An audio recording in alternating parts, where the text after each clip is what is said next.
Paman menemukan sebuah telur merah misterius di tepi laut. Tidak disangka dia malah meletakkan telur ke dalam panci besar yang berisi air. Apakah dia berniat untuk merebusnya dan memakannya?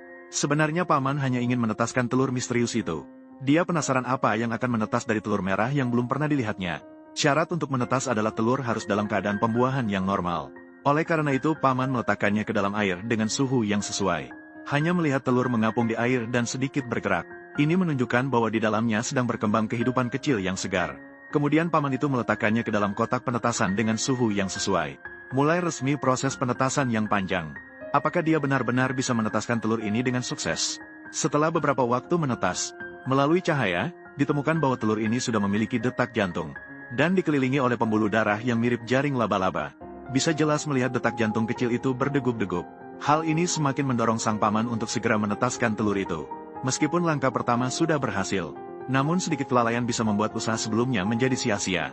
Oleh karena itu, dalam beberapa hari ke depan, sang Paman akan terus memperhatikan kondisi telur ini setiap hari.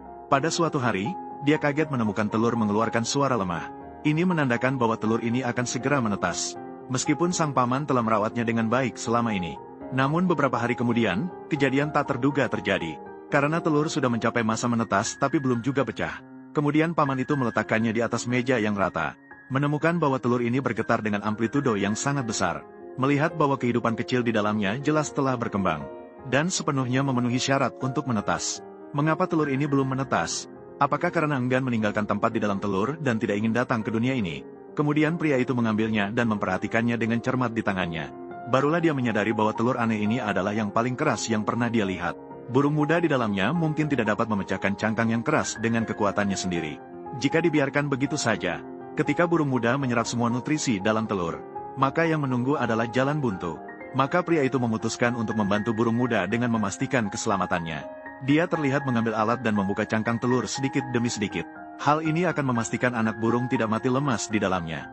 Namun seluruh proses harus sangat hati-hati dan sabar. Sebaliknya, satu kesalahan kecil bisa menyebabkan kerusakan yang tidak dapat diperbaiki pada anak burung. Namun Paman itu berhenti setelah membuka sedikit cangkang. Kemudian, ia meletakkan telur kembali ke dalam inkubator untuk beristirahat. Karena jika dia langsung membantu anak burung membuka seluruh cangkang, kemungkinan besar akan menyebabkan kerusakan besar pada tubuh yang rapuh. Maka Paman memberi anak burung istirahat yang cukup setiap 1 jam. Barulah ia mengambil telur dengan hati-hati dan melanjutkan membuka sisa cangkang. Dan setiap kali hanya membantu membuka sedikit saja. Memastikan tidak akan menyakiti tubuh anak burung sama sekali. Dan seluruh proses harus diulang puluhan kali dan memerlukan kesabaran yang besar. Tidak bisa dipungkiri bahwa Paman sangat teliti dalam merawatnya. Bisa dikatakan sebagai seorang ayah super yang berkualitas. Begitu saja, dengan